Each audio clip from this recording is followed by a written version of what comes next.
Mi mamá fue elegida delegada porque era muy respetada por las compañeras de trabajo y era muy encallirte. Y, y yo recuerdo que ella fue la que decía y alentó a las compañeras a que se adhirieran, porque dicen, los baños que tenemos son no somos merecedoras de ir, tienen que estar limpios, tiene que haber alguien que los limpie, tenemos que tener una media hora para tomar una merienda, a la mitad entraban a las 7, a las 12 salían y a las 2, 3 de la tarde ya tenían que estar de vuelta hasta las 8 o 9 de la noche, y entonces las condiciones de trabajo, los sanitarios debían estar en condiciones, que tuvieran un lugar donde tomar una merienda, que les tenían que proveer de delantal y de guantes, porque estaban trabajando con frutas contaminadas, curadas, las manzanas, las peras, y eso les producía muchas alergias, y también alergias en la piel. Entonces esos reclamos eran importantes y ella los alentaba, pero también si hablaba con algún patrón, mi papá estaba después peleando en casa que por qué, o insinuando malas cosas, ¿no? Sospechando de mi madre, ¿no? Porque le tenían un respeto muy grande los patrones y sus compañeras, ¿no? Y bueno, ese problema era, mi mamá era, ella quería seguir estudiando enfermería, ahora me acuerdo, y mi papá no quiso, y entonces no siguió estudiando. Que en aquel momento la mujer, como tenía que ganarse el pan, tenía que también participar en la vida de los reclamos y eso, ¿no? En ese momento, cuando llegó el 73, hubo como una esperanza después de los gobiernos militares, y que volvía Perón.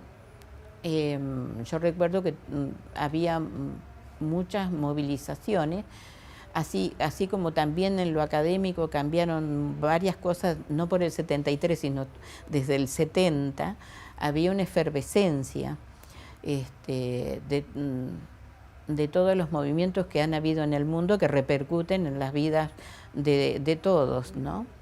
Hasta en lo más pequeño, como era Cipolletti en aquel entonces, ¿no? O la universidad, ¿no? Yo no tenía problema, yo podía ir a todas las huelgas, a todas las marchas,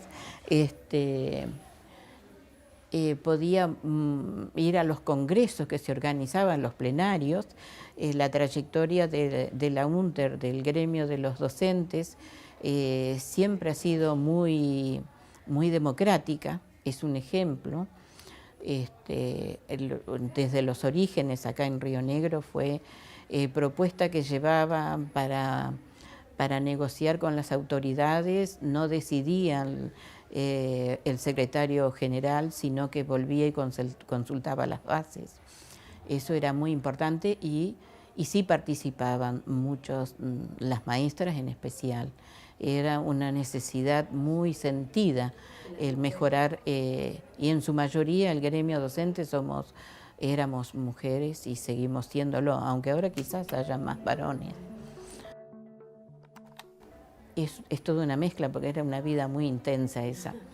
En el 73 yo tenía que hacer la práctica de la carrera de servicio social y la hicimos Yo a ver, como yo vivía en Cipolletti, tratamos de que también hubiera un centro de prácticas acá. Y entonces también apoyamos las unidades básicas. Y en esa época se organizó, se invitó a organizarse a las empleadas domésticas para que tuvieran su estatuto, sus normas, el respeto por su trabajo, ¿no? No que trabajara las 24 horas por unos par de trapos que les pagaban las patronas, ¿no? Y entonces eso también se hizo y vinieron masivamente a afiliarse y a buscar información y a contar sus casos, ¿no? Pero en ese momento que lo hicimos, tengo una anécdota que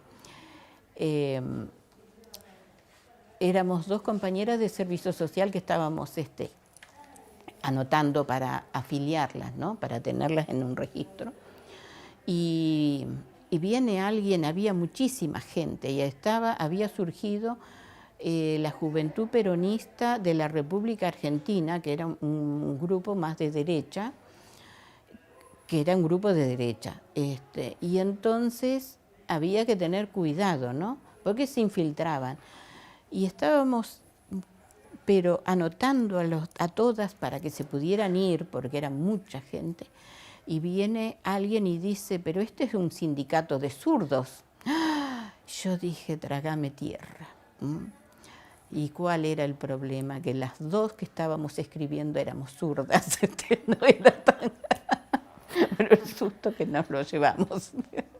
Bueno, fue muy importante ese intento. Después, no recuerdo, se disolvió un poco, pero quedó que tenían que reclamar sus derechos y que tenían una reglamentación de su trabajo y categorías y también que tenían una escala salarial. Yo ya no vivía en mi casa porque me había ido, me había independizado y vivía en Neuquén con otra compañera. Y entonces, y además ya tenía pareja también, no vivíamos juntos, y yo quería presentárselo porque ya estábamos, por casarnos, ya habíamos elegido fecha y todo, habíamos negociado porque él quería que yo no trabajara y yo dije, no, yo quiero trabajar y no quiero casarme con papeles, porque eso de los papeles después se pone una rutina. Yo soy la señora y entonces ya cambia, pierde el encanto el noviazgo. Entonces, bueno, eso, y que yo me quedara en la casa, era el mandato, y él también y yo dije, no, a mí me gusta mucho trabajar de maestra, le digo, yo no quiero dejar de trabajar. Además, todo el día en la casa nomás, no era vida para mí. Entonces, negociamos. Nos casamos, pero yo seguía trabajando. Bueno, pero él veía otra parte que era la parte legal, qué sé yo, bueno. Quizás porque la casa estaba hecha media con el hermano, que